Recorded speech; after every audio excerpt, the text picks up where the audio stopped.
Terkait dengan tadi misalnya informasi yang kita lihat di media sosial, ya kita melihatnya bahwa apapun yang harus dilakukan oleh kontestan, ini harus menjunjung tinggi norma-norma hukumnya, harus menjunjung tinggi norma-norma regulasi yang harus ditaati dan dipatuhi. Nah, persoalan orang melanggar, yaitu resiko yang melanggar. Tapi kami dari tim Airin AD meminimalisir persoalan pelanggaran regulasi. Dan spontanitas karakter Bu Airin itu ya yang apa yang kita lihat pada hari ini, tanpa ada rekayasa dan tanpa ada setting-settingan. Dan respon-respon spontanitas Bu Airin itulah yang kemudian mengundang rasa empati dan simpati masyarakat. Termasuk juga kekuatan karakter beliau. Diterpa berbagai macam persoalan, itu tidak membuat Bu Airin itu semakin down, tapi semakin tegar dan semakin kuat untuk menghadapi dinamika dan persoalan yang ada. Karena sering kita berdiskusi dengan Bu Airin bahwa Bu Airin meyakini janji Allah bahwa Allah, Tuhan, tidak akan memberikan sesuatu cobaan di luar batas kemampuan hambanya. Prestasi dan kemajuan di Kota Tangerang Selatan, tapi Bu Airin masih bisa menempatkan posisinya.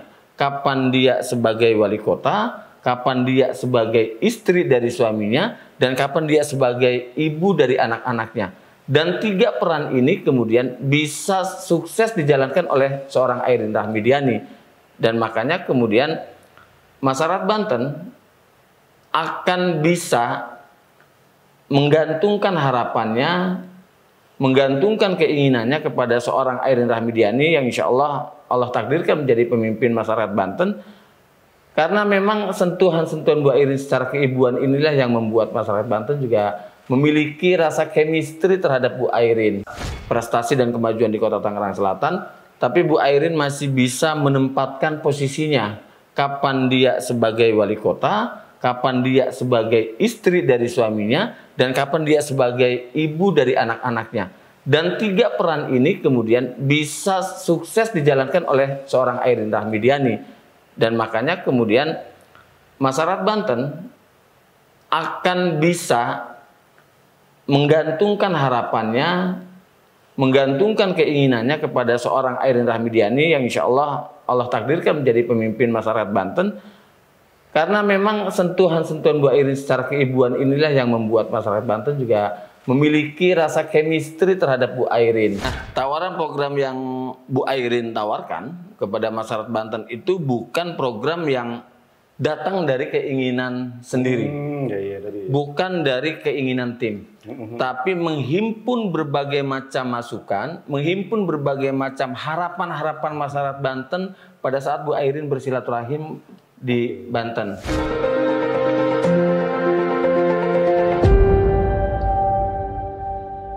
Ya, selamat datang di podcast Petisi Brawijaya. Terima kasih, Pak Sigit. Terima kasih juga atas kesempatan yang diberikan kepada kami untuk berbincang-bincang nih tentang sama-sama calonnya Kang Bahru. Siap. Gimana Bang, sehat kan? Alhamdulillah. Ini kan sudah memasukin masa ini ya, kampanye. Masa kampanye. Ya, walaupun belum terbuka ya, masih Betul. tertutup ya. Betul. Kira-kira terbukanya kapan sih Kang? Tanggal 10 November sampai tanggal 23 November. Oh, jadi kita masih banyak kunjungan-kunjungan ya? Iya. Belum. Posisi hari ini kita masih kampanye terbatas, kampanye tatap muka, sama kampanye menyapa, temu masyarakat atau kampanye dialog. Tapi sejauh ini setelah kemarin prosesnya tahu sendirilah kita ya, turun naiknya dinamikanya begitu keras. Sekarang konsolidasi antara relawan dengan pasangan Bu Airin dengan Bang Ade gimana sekarang di masyarakat? Ya. Mulai ini lagi. Di tim Airin Ade itu kan ada person-person yang diberikan tanggung jawab ya. Siapa bertanggung jawab untuk segmen mana, kemudian itu terkoneksi antar segmen itu yang kemudian ini menjadi kolaborasi yang dilakukan teman-teman tim sesuai dengan tanggung jawab teman-teman. Siapa yang ngurusin konsolidasi parpol, siapa yang mengurusin konsolidasi relawan, siapa yang mengurusi konsolidasi tim vertikal, horizontal dan sebagainya. Tapi dalam setiap waktu yang ditentukan itu ada waktu yang memang kita untuk duduk bareng, duduk bersama, mensimulasikan, kemudian mengevaluasi apa yang sudah dilakukan dari masing-masing penanggung jawab tadi. Dan alhamdulillah sampai hari ini kita masih kompak, masih solid sesuai dengan segmen yang menjadi tanggung jawab masing-masing. Tapi sejauh ini kan waktu awal-awal itu kan survei dari Bu Airin itu ya kurang lebih berapa waktu itu ya? Di awal-awal di angka 72%. Per hari ini sekarang udah mulai berapa? Di survei terakhir sesuai dengan yang dirilis media di angka 76. Oh, berarti ada kenaikan ya? Ada kenaikan alhamdulillah. Justru yang sebaliknya yang justru kita pikir nama Bu Airin dulu akan jatuh kualitasnya. Ya. Udah nggak jadi top man lagi di Pilgub Banten, justru malah naik ya. Ya. Karena memang gitu ya. Dinamika itu kan ada yang berimbas positif, ya, ada yang berimbas negatif. Tergantung apakah dinamika itu kemudian bisa menyentuh masyarakat Banten atau tidak. Dan alhamdulillahnya dinamika yang menerpa perjalanan Bu Airin justru menimbulkan rasa empati masyarakat kepada Bu Airin sehingga kemudian popularitas dan elektabilitas Bu Airin dengan diterpa dinamika yang sangat luar biasa itu bukannya men-downgrade, tapi justru meng-up popularitas dan elektabilitas Bu Airin. Tapi juga saya pribadi itu merespon positif ya. Statement beliau menyikapi dinamika yang begitu keras itu. Mungkin tak kebayang lah kalau kita kayak dia mungkin juga akan gimana geraknya itu dengan bijak, bisa menyampaikan dengan bijak, dengan nggak marah-marah. Itu mungkin salah satu kekuatan beliau sebagai seorang pemimpin, seorang pemimpin wanita gitu. Ya. Kan itu tidak terlepas dari karakter ya. Karakter seorang pemimpin yang memang harus seperti itu. Apa adanya gitu Apa adanya dan spontan ya, tanpa ada rekayasa, kemudian skenario dan lain sebagainya. Dan spontanitas karakter Bu Airin itu ya yang apa yang kita lihat pada hari ini, tanpa ada rekayasa dan tanpa ada setting-settingan. Dan respon-respon spontanitas Bu Airin itulah yang kemudian mengundang rasa empati dan simpati masyarakat. Termasuk juga kekuatan karakter beliau.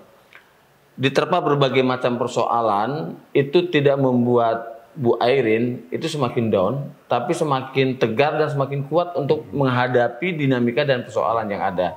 Karena sering kita berdiskusi dengan Bu Airin bahwa Bu Airin meyakini janji Allah bahwa Allah, Tuhan, tidak akan memberikan sesuatu cobaan di luar batas kemampuan hambanya, makhluknya. Itu yang menjadi spirit Bu Airin sehingga dinamika sekuat apapun, dinamika sekencang apapun, Bu Airin tetap tegar dan malah semakin kuat, bukan semakin melemah. Dan itu juga mungkin salah satu yang ciri khas karakter seorang pemimpin wanita ya. Rasa keibuannya itu lebih dikedepankan karena seorang wanita pada saat Bu Airin misalnya memimpin Kota Tangerang Selatan selama 2 periode yang kita lihat prestasi dan kemajuan di Kota Tangerang Selatan, tapi Bu Airin masih bisa menempatkan posisinya. Kapan dia sebagai wali kota, kapan dia sebagai istri dari suaminya, dan kapan dia sebagai ibu dari anak-anaknya. Dan 3 peran ini kemudian bisa sukses dijalankan oleh seorang Airin Rahmidiani. Dan makanya kemudian masyarakat Banten akan bisa menggantungkan harapannya, menggantungkan keinginannya kepada seorang Airin Rahmidiani yang insya Allah Allah takdirkan menjadi pemimpin masyarakat Banten. Karena memang sentuhan-sentuhan Bu Airin secara keibuan inilah yang membuat masyarakat Banten juga memiliki rasa chemistry terhadap Bu Airin. Terlepas dari dinamika dan kekurangan yang ada pada diri seorang Airin Rahmidiani, yang namanya manusia pasti memiliki kekurangan. Tapi sejalan beriringnya waktu, Bu Airin bersilaturahim dengan masyarakat, yang kemudian Bu Airin berbagai macam masukan, aspirasi, harapan masyarakat Banten diterima Bu Airin, yang kemudian ini semakin menguatkan tekad Bu Airin untuk maju di Pilgub Banten, untuk menata pembangunan Banten yang lebih baik lagi dari kepemimpinan Banten sebelum-sebelumnya. Banten sudah baik dari sisi pembangunan, maka Bu Airin tinggal meningkatkan kebaikan-kebaikan itu, pembangunan-pembangunan yang sudah dibuat pondamennya oleh pemimpin-pemimpin sebelumnya, yang saya yakin dan percaya masyarakat Banten mampu secara bijak menyikapi dinamika yang ada, sehingga pilihan masyarakat Banten tetap pada sosok Airin Rahmidiani yang berpasangan dengan Pak Ade Sumardi. Ya, kalau bicara Bu Airin sebagai Bupati Tangerang Selatan ya, wali kota Tangerang Selatan ya, selama 2 periode itu kan cukup sukses ya. Begitu banyak prestasi yang ditorehkan, dengan begitu banyak program yang diingat di masyarakat wali kota Tangerang Selatan. Dan itu kan diharapkan bisa disebarkan lagi lebih luas di Provinsi Banten. Nah, kira-kira apa ini program yang akan dijadikan program prioritas gitu untuk di Banten itu? Nah, tawaran program yang Bu Airin tawarkan kepada masyarakat Banten itu bukan program yang datang dari keinginan sendiri, bukan dari keinginan tim, tapi menghimpun berbagai macam masukan, menghimpun berbagai macam harapan-harapan masyarakat Banten pada saat Bu Airin bersilaturahim di Banten. Belanja masalah. Ya, ketika Bu Airin bersosialisasi, bersilaturahim dengan masyarakat Banten Selatan, tentu akan berbeda harapannya dengan masyarakat Banten Utara atau Banten Timur atau Banten Barat misalnya. Nah, hasil dari kunjungan silaturahim Bu Airin itulah kemudian semua harapan itu dihimpun secara komprehensif sehingga menjadi sebuah program yang akan ditawarkan oleh Bu Airin yang dikemas dalam sebuah visi besarnya Banten Maju Bersama. Nah, kalimat Banten Maju Bersama ini tidak datang secara tiba-tiba. Oh, dari bawah juga itu? Ya, ini datang dari bawah, di mana ada stigma kesenjangan antara daerah yang satu dengan daerah yang lain. Ada istilah daerah yang maju, ada daerah yang tertinggal. Maka Bu Airin berharap kalau Banten pengen maju, maka kemajuan ini juga harus dimiliki oleh 4 kabupaten dan 4 kota. Sehingga terakumulasilah menjadi kemajuan Banten. Keseluruhan. Ya, maka visi Bu Airinnya maju bersama. Dalam artian Banten nggak boleh maju sendiri. Buat apa maju sendiri kalau kabupaten kotanya tidak maju? Maka dibangun kemajuan itu dari bawah, dari 4 kabupaten dan 4 kota, terhimpun dalam kemajuan tingkat provinsi, sehingga majunya maju secara bersama-sama. Tidak ada lagi keinginan stigma antara Banten ini ada kabupaten yang maju, ada yang tertinggal, sehingga kemajuan bersama itu kita wujudkan bersama-sama. Momentumnya di tanggal 27 November ini. Itu kan istilahnya esensi dasar substansinya program dari Bu Airin yang memang belanja masalah dulu baru diformulasi menjadi program-program unggulan. Betul. Ya, masing-masing konteksnya setiap daerah itu berbeda-beda. Timur, Barat, Selatan itu berbeda. Tapi yang menjadi unggulan secara umum yang universal gitu, yang untuk semua masyarakat Banten, entah segmen yang mana, pasti adalah ya untuk anak muda, usia produktif maupun untuk yang lansia itu pasti ada kan. Dan di program pemerintah itu kan ada Sustainable Development DGs, keberlanjutan pembangunan. Nah, keberlanjutan pembangunan itu salah satu faktornya adalah bagaimana Banten secara indeks pembangunan manusia maju. Indeks pembangunan manusia ada berbagai macam indikator. Salah satunya misalnya kesehatan, pendidikan, infrastruktur, dan kesejahteraan. Nah, 4 program ini yang kemudian dikemas oleh Bu Airin dalam visi misinya yang di breakdown dalam 12 poin Bu Airin. Misalnya di bidang kesehatan. Siapa yang nggak tahu kualitas kesehatan di Tangerang Selatan pada saat Bu Airin memimpin 2 periode? Nah, keberhasilan Bu Airin di bidang kesehatan di tingkat kota Tangerang Selatan ini harapan masyarakat Banten bisa ditindaklanjuti dalam skup yang lebih luas di tingkat provinsi.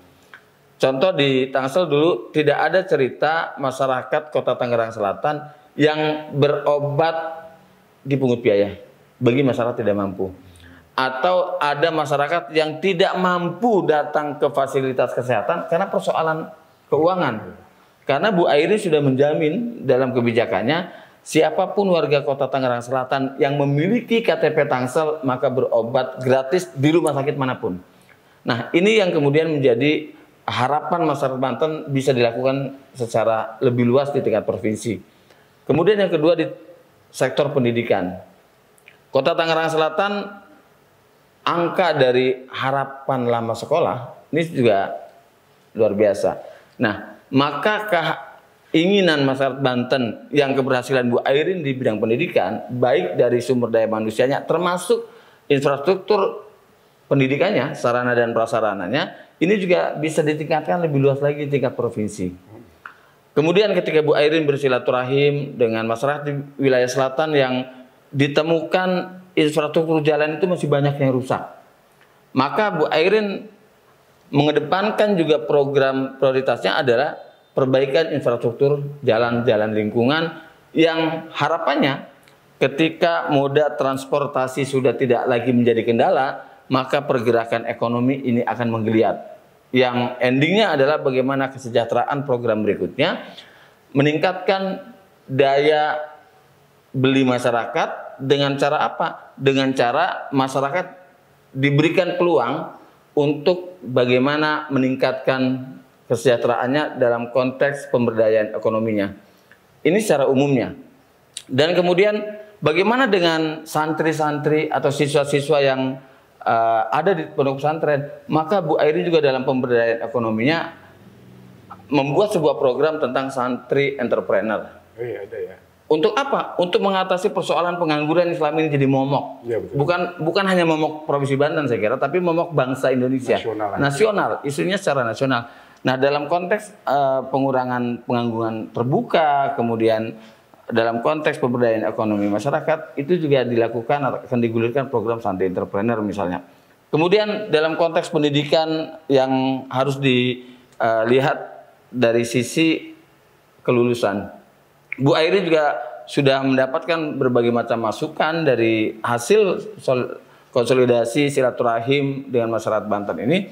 Bagaimana kemudian peran Banten terhadap persoalan sekolah menengah kejuruan misalnya. Ditemukan juga fakta bahwa di daerah ini basisnya adalah pertanian. Tapi kenapa kok SMK-nya bidangnya pariwisata misalnya. Ada pembidangan sekolah kejuruan yang tidak sesuai dengan sumber daya alam yang ada di wilayah itu. Maka ini juga yang akan dilakukan oleh Bu Airin. Kemudian bagaimana terkait dengan persoalan pengangguran terbuka, industri banyak tapi kok pengangguran kemudian masih tinggi juga. Nah, maka salah satu program yang akan dilakukan oleh Bu Airin adalah mereformasi birokrasi di bidang ketenagakerjaan. Agar apa? Karena pengawasan wilayah industri ini kan ada di tingkat provinsi kewenangannya. Nah, bagaimana kemudian pemerintah Provinsi Banten hadir di dunia itu untuk apa? Untuk membela hak-hak rakyat Banten yang endingnya bisa menurunkan angka pengangguran terbuka di Provinsi Banten. Yang walaupun ini masih menjadi momok nasional, kasus nasional, tapi bagaimana Banten bisa mengurangi angka pengangguran terbukanya. Ya, apalagi kan Banten ini salah satu provinsi yang strategis loh ya. Betul. Karena sebagai penghubung antara Jawa dan Sumatera. Betul. Ada nggak program untuk itu? Nah, tadi Pak, dari berbagai himpunan harapan, aspirasi, keinginan yang terhimpun dalam sebuah visi misi dan programnya Bu Airin, maka Banten sebagai penghubung antara Jawa Sumatera, Banten sebagai penyangga ibu kota, walaupun kita nanti akan beribu kotakan IKN, tapi Jakarta masih seksi saya kira. Dan terutama bagaimana kemudian Kota Serang sebagai ibu kotanya Provinsi Banten ini dibuat secantik mungkin sehingga orang yang melintas dari Sumatera menuju ke Pulau Jawa melihat Banten dari sudut pandang wilayah yang enak dilihat, nyaman untuk disinggahi, sehingga dampak ekonomi juga akan berdampak positif terhadap Banten. Nah, ini juga yang sudah dilakukan oleh Bu Airin, dan itu dihimpun dari masukan, harapan dan keinginan masyarakat Banten pada saat Bu Airin bersosialisasi. Apalagi kan Pelabuhan Merak itu pelabuhan tersibuk Betul. gitu ya, penyeberangan tersibuk gitu. Penyeberangan tersibuk, apalagi kalau sudah menjelang hari libur nasional, baik Natal, Tahun Baru, Idul Fitri, dan Idul Adha. Kan sekarang masih banyak keluhan tuh orang. Betul. Antri panjang ini, terus mau nyari makan susah di sana kadang. Betul. Itu juga akan diperbaiki ya mestinya ya. Insya Allah itu udah masuk dalam program yang akan dilaksanakan oleh Bu Airin dan Pak Ade Sumardi. Kalau kan isu kesehatan yang paling Ya. sering kita ini ada isu stunting. Ya. Itu ada program khusus nggak dari Bu Airin? Nah, stunting ini kan persoalan yang tidak bisa diobati atau diatasi secara instan. Karena stunting ini persoalannya bukan persoalan setelah anak lahir dan besar. Ya, betul. Tapi stunting ini harus dicegah dari hulunya, Pranikahnya ya. pranikahnya, pada saat proses kehamilan ibu hamilnya, pada saat proses persalinannya sampai lahir dan sampai ke angka usia 2 tahun misalnya. Nah, bagaimana persoalan asupan gizi ibu hamil dan seterusnya dan Bu Airin sudah membuat sebuah program terkait dengan pemberdayaan kader-kader posyandu, kemudian memberikan edukasi kepada masyarakat bahwa persoalan stunting ini bukan persoalan yang instan dan harus dibenahi dari hulu. Karena persoalan stunting nggak bisa diselesaikan di hilirnya, tapi harus diawali dari hulu dan berakhir di hilir. Ya, apalagi kan Bu Airin itu kan seorang wanita, pasti Betul. punya kepekaan yang lebih tinggi itu ya. terhadap persoalan keibuan, kesehatan, rumah tangga, ke anak, rumah tangga dan seterusnya. Iya, itu mungkin jadi salah satu poin dari Betul. yang nggak dimiliki oleh calon lain, nah, maksudnya Ya. yang berkontestasi di sini gitu. Betul. Kalau yang lain kan dengan modal program-program populisnya aja, Ya. kan, sekolah gratis ini, ya itu penting tapi dan saya kira itu tidak harus dikampanyekan. Iya, itu kan karena itu kan sudah kampanyenya Pak Prabowo sebagai presiden terpilih. itu sudah kewajiban. Ya. Salah satu amanat dari Undang-Undang Dasar 45 Betul. kan tentang pendidikan nasional memang harus seperti itu sebaiknya gitu. Jadi bukan suatu yang apa ya, yang baru juga sebenarnya. Betul. Nah, makanya yang menarik dari program Bu Airin itu saya ingin tahu program tentang wanita, anak, yang itu sangat diperlukan karena kan masa depan Banten itu pada anak-anak nanti kan. Betul. Dilahirkan sekarang ini kan. Dan yang mesti kita jadi patokan adalah bagaimana Banten menghadapi Indonesia Emas 2045. 25 tahun ke depan. Yang tentunya siapa yang akan menjalankan Indonesia Emas 2045 itu adalah generasi-generasi milenial, generasi-generasi Z, yang mungkin saja generasi-generasi yang akan lahir setelah atau pasca Pilkada 27 November yang akan datang. Maka kemudian Bu Airin membuat sebuah program tadi dari sisi santri ada santri entrepreneur, kemudian dari sisi kepemudaan Bu Airin akan berupaya bagaimana seorang anak Banten yang sedang berkuliah ditingkatkan atau memiliki skill yang ketika lulus kuliah tidak lagi tujuannya mencari pekerjaan, tapi bagaimana kemudian dengan skill yang dimiliki itu setelah lulus kuliah dia memiliki skill yang bisa mereka membuka usaha, membuat lapangan pekerjaan yang tidak bergantung pada saat lulus dia harus mencari pekerjaan. Dan itu yang akan dilakukan sehingga usia-usia produktif yang hari ini akan mengisi Indonesia Emas di 2045 ini sudah kita kuatkan pondasinya pada program Bu Airin dan Pak Ade pasca dilantik beliau jadi gubernur dan wakil gubernur Banten. Jadi saya meng-highlight ya, jadi prioritas Bu Airin itu juga ke bonus demografi juga ya. Untuk piramida penduduk kita yang makin lebar ke bawah di mana usia produktif itu sangat besar. Betul. Yang kedua adalah segmen wanita ya. Betul. Karena dari sisi DPT cukup tinggi juga di Banten ya. DPT Gen Z lah katakan begitu. Nah, gender. Itu di atas 60%. Gender? Kita masih 50-50 kalau gender ya. Enggak terlalu signifikan. Enggak terlalu signifikan. Sehingga program Bu Airin ini menyentuh semua kalangan. Karena Bu Airin tidak berpikir bahwa Bu Airin ini gubernurnya usia sekian.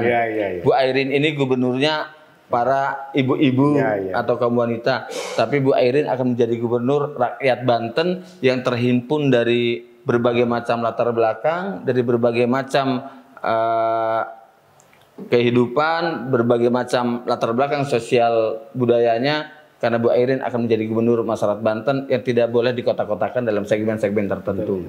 Tapi ada satu menarik juga nih, saya ingin tahu nih, untuk kelompok disabilitas, yang kedua untuk lansia, ini kan mungkin jarang disentuh juga ya. Betul. Dari program Bu Airin ada nggak untuk mereka ini?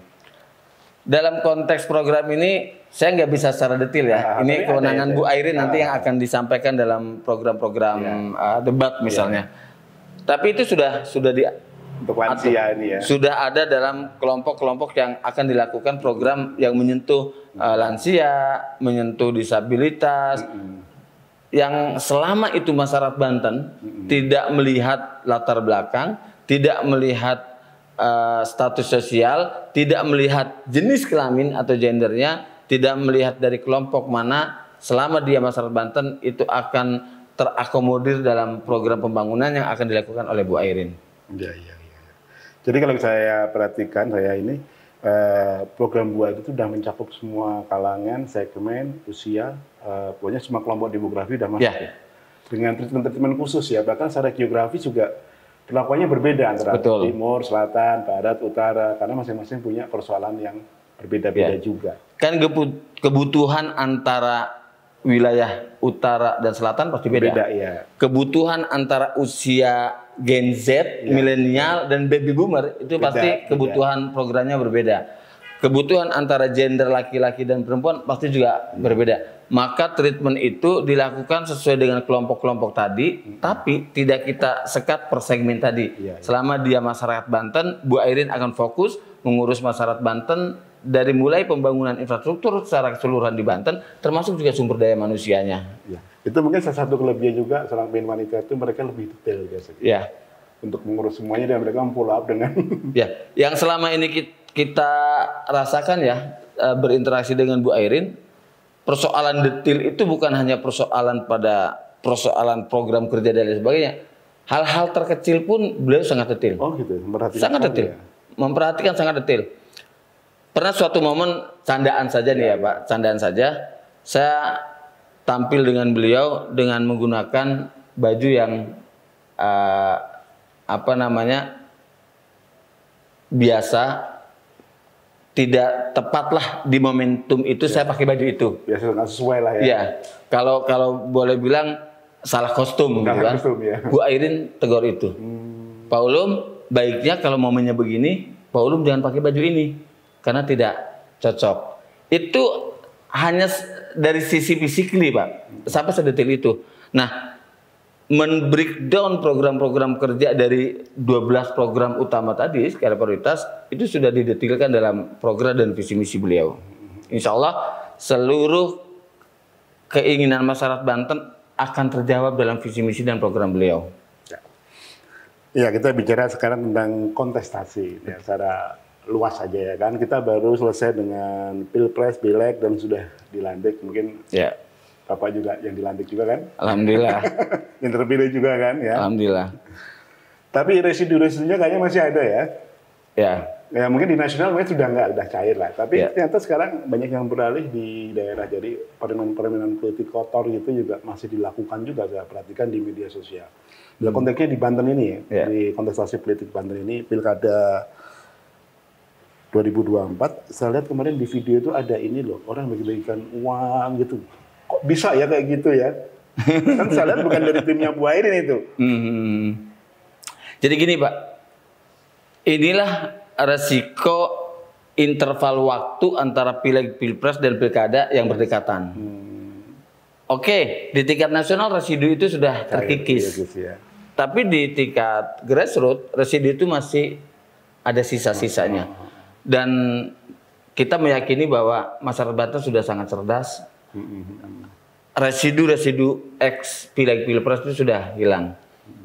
Nah, terkait dengan tadi misalnya informasi yang kita lihat di media sosial, ya kita melihatnya bahwa apapun yang harus dilakukan oleh kontestan ini harus menjunjung tinggi norma-norma hukumnya, harus menjunjung tinggi norma-norma regulasi yang harus ditaati dan dipatuhi.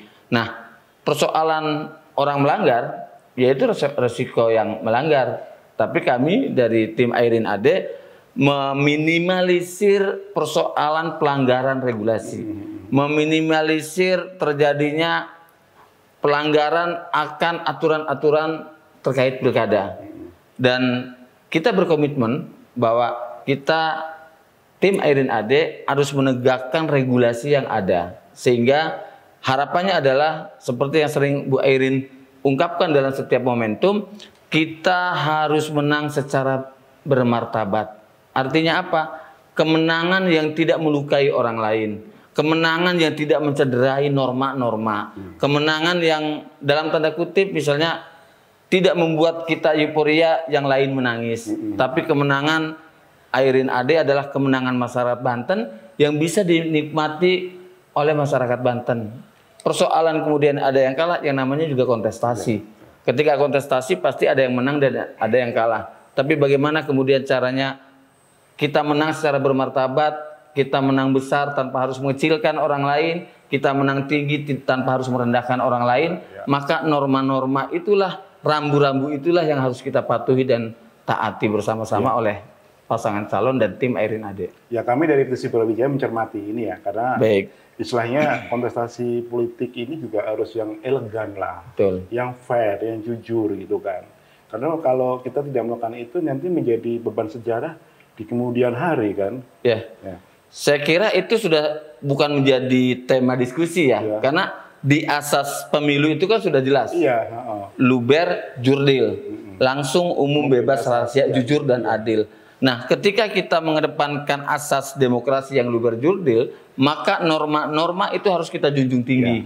Nggak boleh kita langgar, nggak boleh kita kangkangi norma-norma itu, sehingga rambu yang mana yang boleh dan mana yang tidak boleh, kemudian mana yang harus dilakukan, mana yang tidak boleh dilakukan, ini harus kita junjung tinggi bersama-sama. Dan Airin AD, baik paslonnya maupun tim sesnya, ini akan menjadi pegangan kita, bahwa kita harus menjunjung norma-norma itu, memberikan kebebasan kepada masyarakat Banten yang sudah cerdas untuk memilih calon pemimpinnya, siapa yang layak memimpin Banten dengan berbagai macam pertimbangan sesuai dengan track record si calon yang akan dipilih. Ya, kami ini tim media, monitoring media kami juga menemukan bahwa ternyata ada tuh masih namanya penggalangan kepala desa untuk memihak calon tertentu.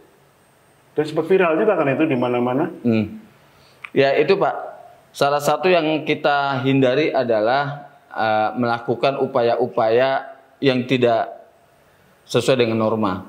Maka ketika paslon lain melakukan pelanggaran norma, ya biarkan, resikonya ada pada mereka. Yang penting kita tidak ikut larut dalam pelanggaran-pelanggaran itu. Biarkan Bawaslu sebagai penyelenggara menjalankan tupoksinya. Ketika ada yang melanggar harus seperti apa, ketika ada yang dilanggar harus melakukan apa, ya biarkan Bawaslu dan KPU yang menegakkan aturan-aturan pemilu kada. Ya, jadi intinya tim Airin AD akan berpegang pada prinsip demokrasi, kontestasi politik yang jujur dan adil dan transparan ya. Ya. Kami dari Divisi Brawijaya juga akan terus mencermati ini ya. Kita akan mempertanyakan kepada Panwaslu, Bawaslu kok masih ada seperti ini. Padahal kan dari kemarin waktu Pilpres dan Pileg kan banyak kasus dan semua orang juga paham. Ya. Kalau dari tim ses Airin AD ini, apa yang ingin disampaikan kepada masyarakat Banten, calon pemilih yang akan ikut pilkada pada bulan November nanti? Harapannya sederhana Pak, dengan kecerdasan masyarakat Banten ini, pilih calon pemimpin yang mengerti akan keinginan dan kebutuhan masyarakat Banten. Pemilih rakyat Banten tidak boleh terpengaruh oleh rayuan, iming-iming, atau bahkan masyarakat Banten tidak boleh takut dengan ancaman dan intimidasi. Karena rakyat Banten adalah para jawara yang tidak akan pernah takut terhadap ancaman dan intimidasi, dan jawara biasanya mempunyai integritas yang sangat kuat sehingga rayuan ataupun ancaman itu tidak akan mempengaruhinya. Sehingga harapannya masyarakat Banten memilih calon pemimpin yang menyayangi masyarakat Banten, mengerti akan keinginan dan kebutuhan masyarakat Banten, dan tentunya itu ada pada sosok Airin Rahmidiani dan Ade Sumardi.